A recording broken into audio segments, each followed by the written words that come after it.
Hello दोस्तों, आपका स्वागत है इस चैनल पर। इस वीडियो में जितने भी आपको सवाल करवाए जाएंगे ये सभी सरकारी नौकरियों के पेपर में आपको मदद करेंगे। आज का पहला प्रश्न है, क्वेश्चन में बोला है कि यदि 4 गुणा 9 गुणा 3 गुणा 6 करेंगे तो ये नंबर आएगा, और 2 गुणा 8 गुणा 1 गुणा 8 करने पर ये नंबर आएगा। तो 3 गुणा 8 गुणा 5 गुणा 7 करने पर क्या नंबर आएगा, ये पता लगाना है। तो देखते हैं कि ये नंबर कैसे आया। पहले 6 आया है, फिर 4, फिर 9, फिर 3। तो यहाँ पर 6 दिया है, फिर 4, फिर 9, फिर 3। तो सबसे पहले आखिरी नंबर, फिर पहला नंबर, फिर दूसरा नंबर, फिर तीसरा नंबर। तो ऐसे ही इसे चेक करते हैं। 8281। तो सबसे पहले आखिरी नंबर, फिर पहला नंबर, फिर दूसरा नंबर, फिर तीसरा नंबर। तो ऐसे ही क्या आएगा, पहले आखिरी नंबर 7, फिर पहला नंबर 3, फिर दूसरा नंबर 8, फिर तीसरा नंबर 5। तो 7 3 8 5, 7 3 8 5। ऑप्शन बी जो है इसका सही उत्तर है। अगला प्रश्न है, क्वेश्चन में बोला है कि आर बी का भाई है, आर आई का पति है, आई डी की माँ है, डी वाई का भाई है। तो बी वाई का क्या लगता है, ये पता लगाना है। पिता लगता है, भाई लगता है, चाचा लगता है या मामा लगता है, क्या लगता है ये पता लगाना है। ठीक है, तो पहले बोला है कि आर बी का भाई है। मेल के लिए हम माइनस का साइन और फीमेल के लिए हम प्लस का साइन लगाएंगे। ठीक है, तो आर बी का भाई है। आर मतलब भाई है, तो यहाँ पर लड़का है, मेल के लिए माइनस का साइन। उसके बाद बोला है आर आई का पति है। ये जो आर है वो किसका पति है, आई का। तो आई कौन हुई, फीमेल हुई, तो यहाँ पर प्लस का साइन लगाएंगे। उसके बाद बोला है आई डी की माँ है। ये जो आई है ये किसकी माँ है, डी की, तो यहाँ पर डी आ जाएगा। उसके बाद बोला है डी वाई का भाई है। ये जो डी है भाई है, किसका भाई है, वाई का। तो उसके बाद बोला है बी वाई का क्या लगता है। ये जो बी है ये वाई का क्या लगेगा। ठीक है, आई जो है ये डी की माँ है, तो वाई की भी माँ हुई, माँ का पति, तो मतलब पिता, पिता की भाई या फिर बहन। इसका हमें जेंडर नहीं पता बी का, तो या तो ये भाई है आर का या फिर बहन है। तो पापा की बहन क्या लगती है, बुआ, और पापा का भाई क्या लगता है, चाचा या फिर ताऊ। तो ऑप्शन में हमें बुआ नहीं दिया है, ना ही ताऊ दिया है, तो ऑप्शन बी जो है इसका सही उत्तर है, ऑप्शन बी चाचा। अगला प्रश्न है, क्वेश्चन में बोला है कि 6 मित्र ताश खेल रहे हैं। कैनी डैनी के बाईं ओर है, बॉबी और जॉनी के बीच में माइकल है, कैनी और बॉबी के बीच में रोजर है। माइकल के दाईं ओर कौन बैठा है, ये पता लगाना है। ठीक है, डैनी बैठा है, कैनी बैठा है, जॉनी बैठा है या बॉबी बैठा है, कौन बैठा है माइकल के दाईं ओर, ये पता लगाना है। क्वेश्चन में बोला है कि कैनी डैनी के बाईं ओर है। बाईं ओर मतलब उल्टी साइड, और दाईं ओर मतलब सीधी साइड। तो कैनी जो है वो डैनी के बाईं ओर है, ये डैनी हो गया। इसके बाईं ओर कौन बैठा है, कैनी। ठीक है, डैनी को हमने डी से लिख दिया और कैनी को के लिख दिया है। उसके बाद बोला है बॉबी और जॉनी के बीच में माइकल है। ना ही अब यहाँ पर बॉबी है, ना ही जॉनी आया अभी तक। ठीक है, तो आगे पढ़ते हैं। कैनी और बॉबी के बीच में रोजर है। कैनी और बॉबी के बीच में रोजर है। ये बॉबी हो गया, कैनी ये रहा यहाँ पर, बॉबी ये हो गया, तो इनके बीच में कौन बैठा है, रोजर बैठा है। उसके बाद बोला था यहाँ पर बॉबी और जॉनी के बीच में माइकल है। तो बॉबी ये है, तो यहाँ पर जॉनी, जॉनी और बॉबी के बीच में कौन है, माइकल है। यहाँ पर माइकल आ जाएगा बीच में। ठीक है, तो मैं इसे सही से यहाँ पर लिख देती हूँ। पहले जॉनी, फिर माइकल, फिर बॉबी, फिर रोजर, फिर कैनी, फिर डैनी, यही सीरीज़ है। ठीक है, तो यहाँ पर लिख दिया मैंने। तो क्वेश्चन में पूछा था माइकल के दाईं ओर कौन बैठा है। ये रहा माइकल, माइकल के दाईं साइड मतलब सीधी साइड पे कौन बैठा है, माइकल यहाँ पर है, तो सीधी साइड में कौन बैठा है, बॉबी।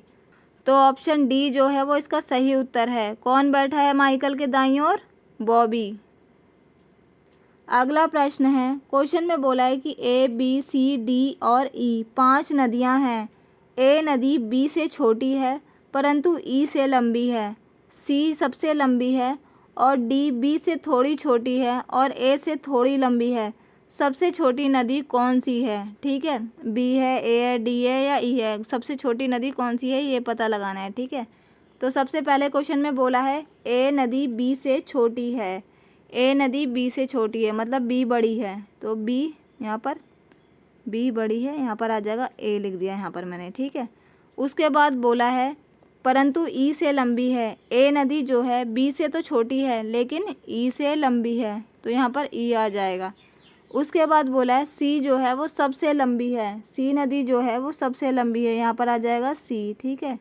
उसके बाद बोला है डी बी से थोड़ी छोटी है, डी जो है वो बी से थोड़ी छोटी है, तो मतलब बी बड़ी है, तो यहाँ पर लगा देते हैं डी। ठीक है, डी से छोटी है और बी बड़ी है।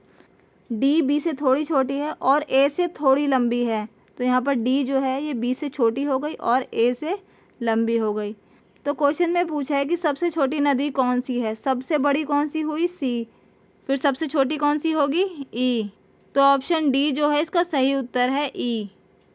अगला प्रश्न है, क्वेश्चन में बोला है कि निम्न विकल्पों में से कौन सा विकल्प नीचे दिए हुए शब्दों का सार्थक क्रम दर्शाता है। ठीक है, ये हमें शब्द दिए गए हैं सभी, हमें इन्हें सही क्रम में लगाना है। यहाँ पर कुर्सी दी गई है, उसके बाद पेड़, फिर लकड़ी, फिर बीज, फिर पौधा, तो हमें इन्हें सही क्रम में लगाना है। तो सबसे पहले क्या होता है, बीज होता है। ठीक है, उसके बाद बीज से पौधा बनता है, उसके बाद पेड़ बनता है, उसके बाद लकड़ी, उसकी जो है पेड़ को काट कर लकड़ी निकाली जाती है, फिर लकड़ी से फर्नीचर बनाया जाता है जैसे कुर्सी। तो इसका सही क्रम क्या है, पहले बीज, फिर पौधा, फिर पेड़, फिर लकड़ी, फिर कुर्सी। तो इसका सही क्रम क्या है निकल के 4 5 2 3 1, 4 5 2 3 1, ऑप्शन डी जो है इसका सही उत्तर है 4 5 2 3 1। अगला प्रश्न है, इनमें से सही आकृति कौन सी है, हमें वो पता लगाना है। ये सही आकृति दे रखी है, इन चारों में एक सही आकृति है बिल्कुल इसके जैसी, हमें वो ढूंढनी है। तो पहले ही इसे चेक करते हैं, ये ऊपर की साइड है, ये नीचे की साइड है। ठीक है, ये गलत हो गया, ये ऊपर की साइड है। ठीक है, ये ऊपर की साइड है। यहाँ पर ये लाइन लाइन वाली पेंसिल दे रखी है, ये ऐसा दे रखी है नोक। ठीक है, तो ये गलत हो गया, ये ऊपर की साइड है लाइन लाइन वाली। ठीक है, ये नीचे की साइड है लाइन लाइन वाली, ये भी ठीक है। उसके बाद ये नोक ऐसे दे रखी है, ये भी ठीक है।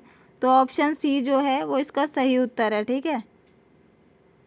अगला प्रश्न है, लुप्त संख्या ज्ञात कीजिए। यहाँ पर ये जो लुप्त संख्या है हमें इसे ज्ञात करना है, ये पता लगाना है कि यहाँ पर 10 आएगा, 20 आएगा, 15 आएगा या 25 आएगा, क्या आएगा वो पता लगाना है। ठीक है, यहाँ पर 13 दिया है, यहाँ पर 19, ये दोनों बड़े नंबर है, और यहाँ पर 4 दिया है। तो 4 लाने के लिए हमें क्या करना पड़ेगा, इन दो नंबरों को कुछ ना कुछ करके डिवाइड करना पड़ेगा, तभी छोटा नंबर आएगा। ठीक है, तो देखते हैं कैसे आया। 13 को हम 19 से प्लस करके देखते हैं, 13 और 19 कितना होता है, 32। ठीक है, 32 में 4 लाने के लिए क्या करना पड़ेगा हमें, 8 से डिवाइड करके देखते हैं। तो 8 चौक 32। ठीक है, 4 आ रहा है। ऐसे ही दूसरे को चेक करते हैं, 71 + 9 कितना होता है, 80। 80 को अगर हम 8 से डिवाइड करेंगे, 8 × 8 0, कितना आ रहा है, 10 आ रहा है। तो इसका मतलब ऊपर वाली संख्याओं को जोड़कर इसे 8 से डिवाइड करना है, तो आंसर आ जाएगा। ठीक है, तो 128 और 32 को जोड़ के देखते हैं कितना आता है। 8 2 10 की 0, हासिल लगा 1, 3 2 5 और 1 6, तो कितना है 160। 160 को 8 से भाग करके देखते हैं, 8 दूनी 16, 0, कितना आया है, ऑप्शन सी 20 इसका सही उत्तर है, यहाँ पर 20 आएगा। अगला प्रश्न है, ये वेन डायग्राम का क्वेश्चन है। क्वेश्चन को पढ़ते हैं, उसके बाद इसका डायग्राम बनाते हैं। यहाँ पर हिंदी दिया गया है, यहाँ अंग्रेजी, यहाँ पर भाषा। ठीक है, तो भाषा में क्या आता है, हिंदी भी आती है, अंग्रेजी भी आती है, तमिल भी आती है, तेलुगु भी आती है, बहुत सारी भाषा आती है। ठीक है, तो भाषा ये होगी, इसके अंदर हिंदी भी आएगी, अंग्रेजी भी आएगी, और कोई भाषा होती है तो वो भी इसी के अंदर आती है। ठीक है, तो ऑप्शन ए जो है वो इसका सही उत्तर है। ठीक है, भाषा में सभी भाषाएं आती हैं। अगला प्रश्न है, क्वेश्चन में बोला है कि दी गई आकृति में कितने वर्ग हैं, हमें ये पता लगाना है। वर्ग क्या होते हैं, जिसकी 4 साइड्स बराबर होती हैं उसे वर्ग कहते हैं। तो इस आकृति में कितने वर्ग हैं, एक हो गया ये, दूसरा हो गया ये, तीसरा हो गया ये, चौथा हो गया ये, पांचवा, छठा, 6 हो गए। ठीक है, 6 हो गए ये। उसके बाद देखो, एक हो गया ये, दूसरा हो गया ये, उसके बाद तीसरा हो गया ये। ठीक है, तो 6 थे पहले, उसके बाद 3 हो गए, तो 6 और 3 कितना होता है, 9। तो टोटल कितने वर्ग हैं इस आकृति में, 9। तो ऑप्शन बी जो है इसका सही उत्तर है। मैं आशा करती हूँ कि जितने भी सवाल मैंने करवाए हैं आपको अच्छे से समझ आए होंगे, और पेपर में अगर ऐसे सवाल आएंगे तो आप उन्हें आसानी से कर लेंगे। Thank you, have a nice day.